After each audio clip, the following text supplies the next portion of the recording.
আর সন্দেশখালী পরিস্থিতি খতিয়ে দেখতে এই মুহূর্তে রাজ্যে এসেছেন জাতীয় মহিলা কমিশনের চেয়ারপারসন রেখা শর্মা। কিছুক্ষণ আগেই কলকাতায় নেমেছেন তিনি। দুদিনের সফর সন্দেশখালী যাবেন এবং তিনি বলছেন এর আগে যখন জাতীয় মহিলা কমিশনের সদস্যরা এসেছিলেন পুলিশের বাধায় নির্যাতিতাদের সঙ্গে তারা কথা বলতে পারেননি, এই কারণে তাকে যেতে হচ্ছে। সন্দেশখালী যাওয়ার আগে পুলিশি বাধার অভিযোগ তুলেছেন জাতীয় মহিলা কমিশনের চেয়ারপারসন রেখা শর্মা। সন্দেশখালীতে যাবেন, নির্যাতিতাদের সঙ্গে বিস্তারিত কথা বলতে চান জাতীয় মহিলা কমিশনের চেয়ারপারসন। কলকাতায় এসে কি বলেছেন রেখা শর্মা শোনাবো। भी विक्टिम हो वो सामने आके मुझसे बात कर सके, किसी का भी डर नहीं होना चाहिए, क्योंकि मैं अपने साथ हम तीन महिलाएं हैं जो आ रहे हैं, और मैं चाहती हूँ कि सभी लोग जिनके साथ भी कोई घटना घटी है वो मेरे सामने आए और बात करें। राष्ट्रीय महिला आयोग उनके साथ खड़ा है, और ये रिपोर्ट बनाने के बाद मैं कल ऑनरेबल गवर्नर से मिलूंगी और फिर प्रेसिडेंट से भी मिलूंगी दिल्ली जाकर। चीफ मिनिस्टर ममता बनर्जी ने कहा है कि सिर्फ एक ही महिला है, एक ही औरत है जिसने 164 में ये दावा किया कि उसके साथ छेड़छाड़ी हुई है। और एक है या अनेक है ये मेरे जाने के बाद पता चलेगा।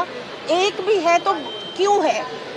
मैंने पढ़ा उनका स्टेटमेंट कि माउंटेन आउट ऑफ मोल हिल क्यों है? क्या पूरे वेस्ट बंगाल में छोटे छोटे मोल हिल्स बन गए हैं और उन या माउंटेन्स को मोल हिल बनाया जा रहा है? बहुत सारी चीज़ें बाहर आ रही हैं, बहुत सारी आवाज़ें आ रही हैं, लेकिन उनको दबा दिया जाता है। पुलिस खुद दबाती है, एडमिनिस्ट्रेशन सुनता नहीं है।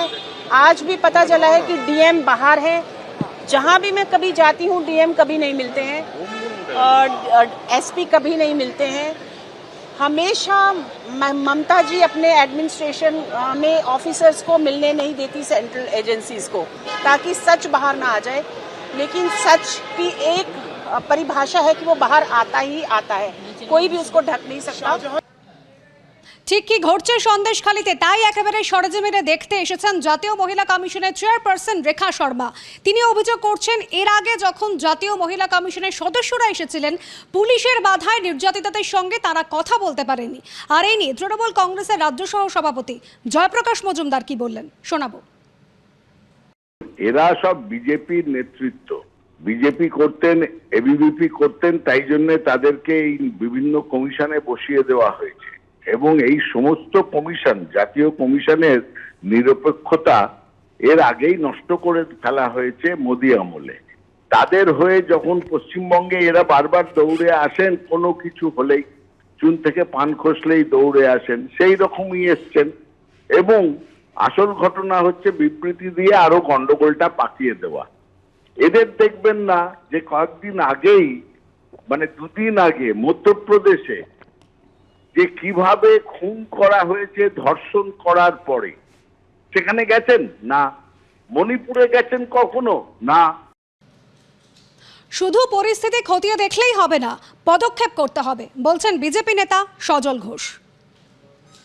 তোকে বাংলার মায়েদের, বোনেদের সকলের পক্ষ থেকে, বাংলার শুভবুদ্ধি সম্পন্ন মানুষের পক্ষ থেকে সাদরে অভ্যর্থনা জানাই। এই সিদ্ধান্ত অনেক যুগান্তকারী, অনেক গোপন তথ্য।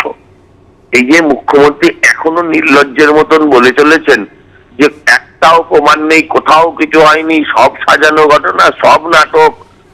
তার পুলিশ গণধর্ষণের মামলা রুজু করার পরও পুলিশ মন্ত্রীর এই যে নির্লজ্জ সমর্থন, মানে মুখোশ অনেকটাই খুলে যাবে। এই ধরনের ঘটনা বাংলার নয়, সারা ভারতবর্ষের লজ্জা। সেক্ষেত্রে আমি অনুরোধ করব এই কমিশনকে আরো কঠিন কঠিন কঠিন পদক্ষেপ নেবার জন্য। শুধু রিপোর্টে যেন কেন্দ্রীয় সরকার থেমে না থাকে, তারা যেন আরো বড় অ্যাকশন নেয়, সেই প্রার্থনা, এই প্রত্যাশা করব সরকারের।